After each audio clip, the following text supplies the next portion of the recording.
तो गाइस ज़्यादातर लोग बाइक ले तो लेते हैं बट उसको मेंटेन नहीं कर पाते हैं। और जब आप बाइक लेते हैं तो आपको कुछ बातों का ध्यान रखना पड़ता है, जैसे कि सबसे पहला बात तो है इसका इंजन का ऑयल आपको हर 3 महीने में चेंज कराना पड़ेगा। अगर आप ऐसा नहीं कराते तो उसकी वजह से इंजन घिस जाता है और पावर ढंग से डिलीवर नहीं कर पाता। उसके बाद सेकेंड चीज़ है जो होती है आपकी जो चेंज, अगर आप चेंज को प्रॉपरली लुब्रिकेट नहीं करोगे टाइम टू टाइम तो उससे जो इंजन द्वारा प्रोवाइड की जाने वाली पावर है वो अच्छे से व्हील्स तक नहीं पहुंच पाती, जिससे कि आपको पिकअप पे असर दिखाई पड़ता है।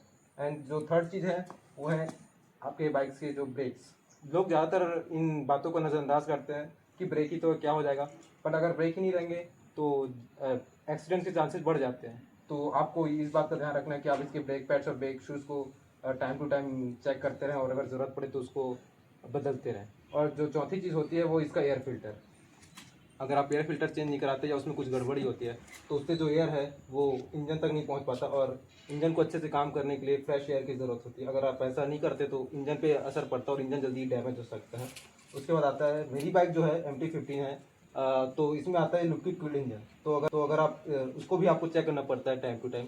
अगर आप इनको टाइम टू टाइम चेक करते रहना पड़ेगा। अगर आप ऐसा नहीं करते हैं और कूलेंट खाली हो जाता है तो इंजन गर्म हो जाएगा, वो भी आपको एक इशू आगे जाके एक इशू दे सकता है।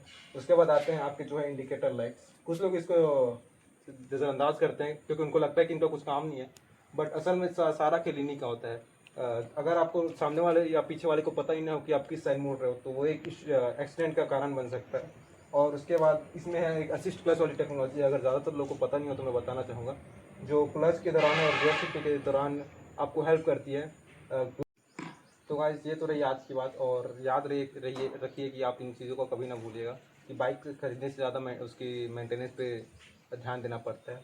और साथ ही साथ आपके पास कौन सी बाइक है जिस कमेंट में ज़रूर बताना, और आप अपनी बाइक को कब कब मेंटेन करते हैं लेट मी नो।